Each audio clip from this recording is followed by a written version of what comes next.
Praise the lord, hallelujah. मसीह यीशु नासरी में आप सबकी सलामती हो और उम्मीद रखता हूं कि आप सब मसीह यीशु नासरी में खैरियत से होंगे। आपके घरानों पर, आपकी ज़िंदगियों पर खुदा उनका जलाल जाहिर हो और खुदा आप सबको बड़ी बरकत दे।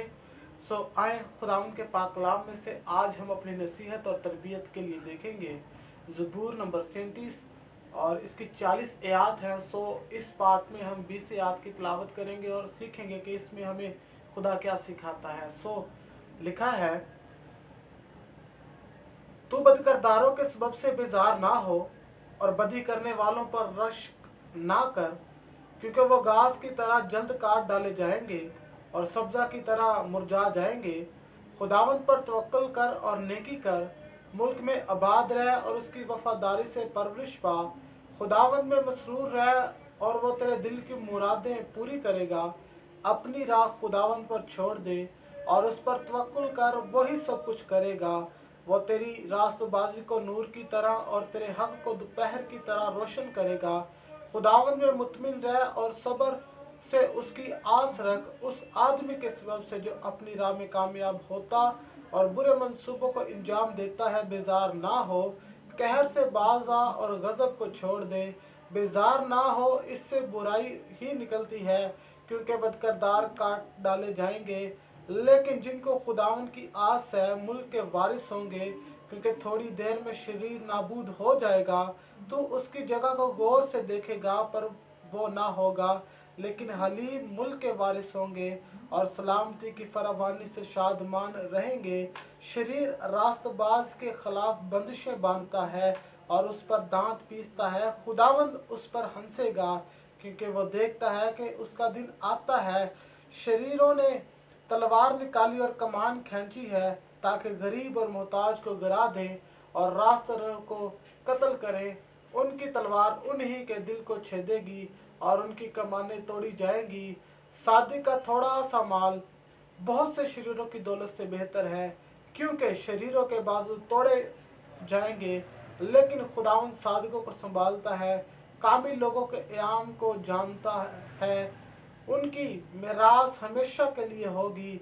वो आफत के वक्त शर्मिंदा ना होंगे और काल के दिनों में असुदा रहेंगे, लेकिन शरीर हलाक होंगे।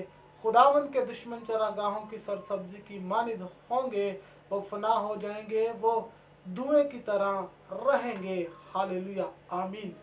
मेरे अजीज़ों, ये जो ज़बूर हमने आज तलावत किया है, इसकी 20 आयत को, यहाँ पर बदकरदारों और नेकोकारों के इंजाम के बारे में बात है। और हमने देखा कि खुदा जो शरीर लोग हैं उनके बारे में भी यहाँ पर बात कर रहा है, और जो मसीह के साथ, खुदा के साथ चलते हैं, उनके बारे में भी बात कर रहा है। खुदा कहता है कि तू बदकरदारों के सबब से बेजार ना हो। वो लोग जो हमारे इर्द गिर्द ऐसा माहौल पैदा करते हैं, हमारे ईमान को ठेस पहुंचाना चाहते हैं, हमें अबलिस की राह पर लाना चाहते हैं, खुदा कहता है कि उनसे बेजार ना हो और बदी करने वालों पर रश्क ना कर।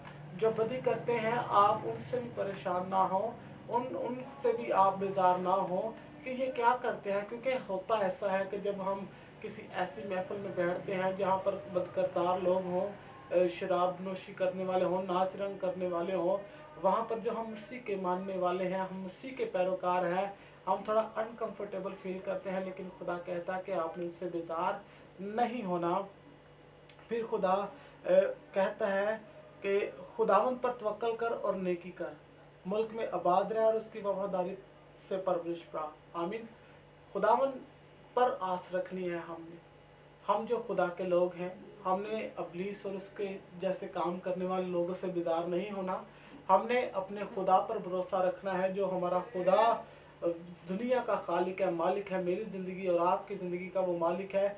हमने उसके ऊपर तवक्कल रखना है और उसमें वफादार रहना है और परवरिश पानी है। और फिर लिखा है, खुदावंद में मसरूर है और वो तेरे दिल की मुरादें पूरी करेगा। आमीन।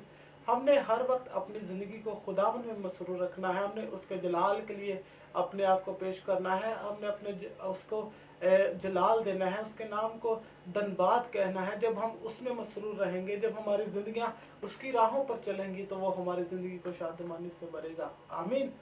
इसी तरह आप अपनी ज़िंदगी को खुदावंद में गुजारें, खुदावंद में मजबूत हों, यीशु मसीह की कुर्बानी को रायगा ना जाने दें, उसको अपने अंदर जिंदा रखें और उसके जलाल के लिए अपने आप को पेश करें, बहुत सी रूहों की निजात के लिए खुद को पेश करें, ताकि खुदा ज़्यादा से ज़्यादा आपके वसीला से बहुत सी रूहों को जीते। क्योंकि खुदावन कहता है कि मैं दुनिया के आखिर तक हमेशा तुम्हारे साथ हूँ, और खुदावन ने हम पर ये छोड़ा है कि हम दुनिया में जाएं और बहुत सी रूहों को जीतें और उनको बाप और बेटे और उनको जिसके नाम से बपतिस्मा दें। सो मैं आप सबसे और ख़ुद से ये बात कहना चाहता हूँ कि हम सब मिलकर खुदावन के जलाल के लिए, उसकी मोहब्बत के लिए हम बाहर निकले, और लोगों को जो बदकिरदारी की ज़िंदगी गुजार रहे हैं, जो बड़ी गलत राहों पर जा रहे हैं, जो इब्लीस के शिकार हैं, हमने उन्हें महफूज करना है और उन्हें बचाना है। और याकूब के ख़त में लिखा है कि तुम आग में झपट कर उनको बचाओ, मीन्स कि अपनी जान को आप दांव पर लगाएं, अपनी जान को आप इसका आप डर ना रखें और निकलें और इनको बचाएं, ताकि हम उसको इब्लीस की कैद से निकाल सके। आमीन। सो खुदावन मुझे और आपको इस कलाम की वसीला से बरकत दे और इसी तरह अपने आप को मजबूत करें। खुदावन आप सबको बड़ी बरकत दे। God bless you.